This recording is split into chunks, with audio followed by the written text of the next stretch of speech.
নমস্কার, তন্দ্রা লিটল ওভেনে আপনাদের সকলকে স্বাগত। আজকের রেসিপি সোয়া নাগেটস পকোড়া। যে কোনো পকোড়াই বর্ষাকালে খেতে বেশ ভালো লাগে, তবে আজকের পকোড়াটা একটু অন্যরকম। এই পকোড়াটা তৈরি করা একদম সহজ, যে কেউ পারবে করতে, আর খেতে অসাধারণ লাগে। একটু অন্যরকম লাগবে, খুব ভালো লাগবে। কীভাবে আমি করলাম এই রেসিপিটা, আসুন তাহলে দেখে নিই। এই পকোড়াটা করার জন্য এখানে আমি কিছু সয়া নাগেটস নিয়ে নিয়েছি। এগুলোকে আমি ফুটন্ত গরম জল দিয়ে ভিজিয়ে রাখবো 10 মিনিট মতন। 10 মিনিট বাদে আমি ফিরে আসবো এই নাগেটসগুলোকে নিয়ে। এর মধ্যে আর যা যা লাগবে সেগুলো হলো, এখানে আছে কিছু রসুন কোয়া, আর আছে পেঁয়াজ, আলু সেদ্ধ একটা, আর কাঁচা লঙ্কা। আর এছাড়া আর যা যা লাগবে সেগুলো আমি পরে বলে যাব একে একে। এবার আমি আলু সেদ্ধটাকে গ্রেট করে নিচ্ছি। গ্রেট করে নিলে ভালো করে মিশবে। এই মুহূর্তে আপনারা কে কোথা থেকে, কোন শহর থেকে, কোন দেশ থেকে আমার এই রেসিপিটা দেখছেন, প্লিজ একটু কমেন্ট বক্সে কমেন্ট করবেন, আমার তাহলে খুব ভালো লাগবে। আর নতুন কোনো বন্ধু প্রথমবার আমার চ্যানেলটাকে দেখে থাকলে আপনাকে একটা বিগ হাগ জানাচ্ছি।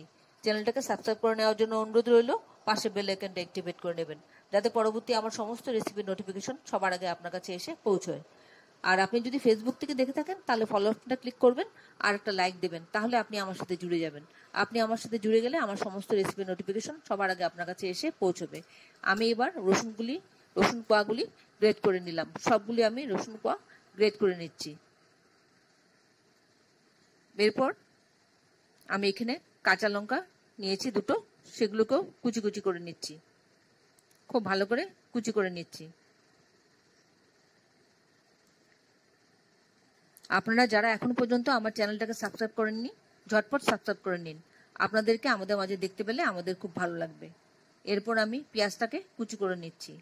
আমি পেঁয়াজটাকে আমার মতন করে কুচি করছি, আপনারা আপনাদের মতন করে কুচি করবেন, তবে খুব ফাইন কুচিটা হলে ভালো হবে, মিশবে ভালো। আমি এভাবে করি, দেখুন। আপনারা আপনাদের মতন করে মিহি করে করে নেবেন। দেখুন একদম ঝুরঝুরে হয়েছে, মিহি। এভাবে আমি সবটা পেঁয়াজ কুচি করে নিচ্ছি।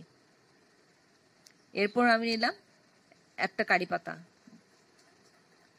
পাতার একটা স্প্রিং নিলাম, সেটাকে আমি কুচি কুচি করে এর মধ্যে নিয়ে নিচ্ছি। কুচি কুচি করে নিলে কি হবে, খুব ভালো মিশবে, সবটার মধ্যে ছড়িয়ে যাবে, আর খেতেও বেশ ভালো লাগবে। আর তা না হলে পাতাগুলি বড় বড় থাকবে, অত ভালো করে তখন মিশবে না, কোনটাতে পড়বে কোনটাতে পড়বে না, এরকম হবে। যাতে সবকটাতে পড়ে সেই জন্য এইভাবে করে নিচ্ছি। 10 মিনিট হয়ে গেছে। এবার সোয়া নাগেটসগুলো নিয়ে আসলাম।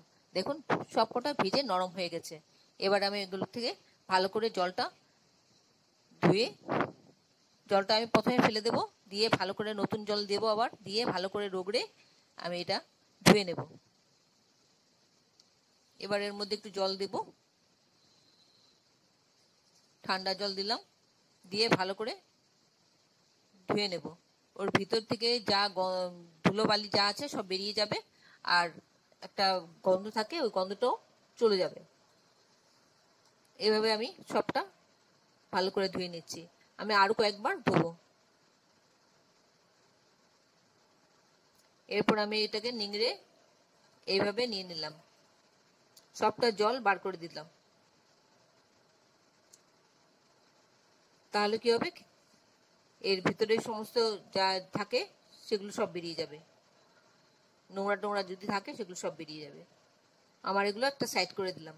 এবার আমি চপিং বলে দিয়ে দেবো, এগুলো দিয়ে আমি ভালো করে, এবার সোয়া নাগেটসগুলো আমি সব চপিং বলে দিয়ে দিচ্ছি, দিয়ে আমি ভালো করে চপ করে নেব, যাতে এটা খুব ভালো করে মেশে। এইভাবে খানিকক্ষণ চপ করে নিলেই এটা চপ হয়ে যাবে। দেখুন এবার দেখুন কি সুন্দর চপ হয়ে গেছে। এবার সবটা আমি একটা পাত্রে ঢেলে নেব। খুব ভালো মিহি কিন্তু করব না, তাহলে খেতে ভালো লাগবে না। আর আপনারা যদি সোয়া নাগেটস দিয়ে করতে না চান, তাহলে আপনারা সোয়া চাংস দিয়েও করতে পারেন, সেটাও বেশ ভালো লাগবে খেতে। আমার কাছে সয়া চাংস ছিল না, তাই আমি সয়া নাগেটস দিয়ে করলাম। দেখুন কি সুন্দর হয়েছে। এবার এর মধ্যে যা যা লাগবে সেগুলো দিচ্ছি। আমি এখানে বেসন দিয়ে দিচ্ছি 2 টেবিল স্পুন, আর দেব কর্নফ্লাওয়ার। কর্নফ্লাওয়ার না থাকলে আপনার চালের গুঁড়ো দিতে পারেন। 1 টেবিল স্পুন দিলাম। নুন দিলাম, একটু হলুদ গুঁড়ো দিলাম, আর দিলাম একটু জিরে গুঁড়ো, আর একটু গরম মশলা গুঁড়ো, আর একটু চিনি দিলাম। এবার সবটা একসাথে আমি ওই থালার মধ্যে মিশিয়ে নেব, দিয়ে দেব, দিয়ে ভালো করে মিশিয়ে একটা মন্ড তৈরি করব।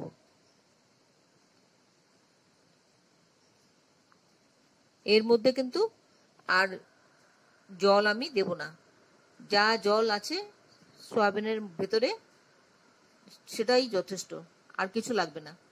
আর পেঁয়াজের থেকেও জল ছাড়বে, তাতেই হয়ে যাবে। আলু সেদ্ধটাও একটু ভেজা ভেজা আছে, সব মিলিয়ে আর কিন্তু জল লাগবে না। আমার মন্ডটা রেডি হয়ে গেল। এবার কড়াতে সর্ষের তেল দিয়ে দিচ্ছি। আমি এই পকোড়াটা সর্ষের তেলে করব। আপনি চাইলে সাদা তেলও করতে পারেন, রিফাইন তেলও করতে পারেন। তেলটা গরম হলে আমি এর মধ্যে ছোট ছোট করে পকোড়া দিয়ে দিচ্ছি। দিয়ে আমি মিডিয়াম ফ্লেমে এই ফ্রাইটা করব। আপনারাও মিডিয়াম ফ্লেমে এই ফ্রাইটা করবেন। বেশি হাই ফ্লেমে করলে উপর থেকে ব্রাউন কালার হয়ে যাবে আর ভেতরটা কাঁচা থেকে যাবে। এভাবে আমি অল্প অল্প করে দিয়ে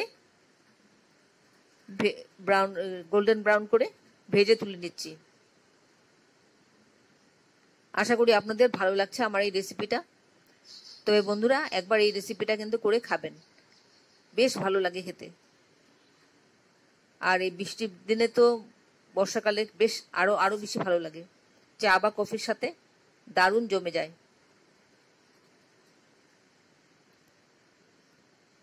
অবশ্যই একবার করে খাবেন, আর খেয়ে কেমন লাগলো কমেন্টসে জানাতে ভুলবেন না।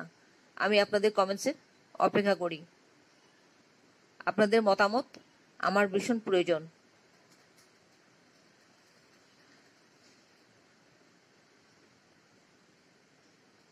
এভাবে উল্টে পাল্টে গোল্ডেন ব্রাউন করে ভেজে আমি তুলে নেব।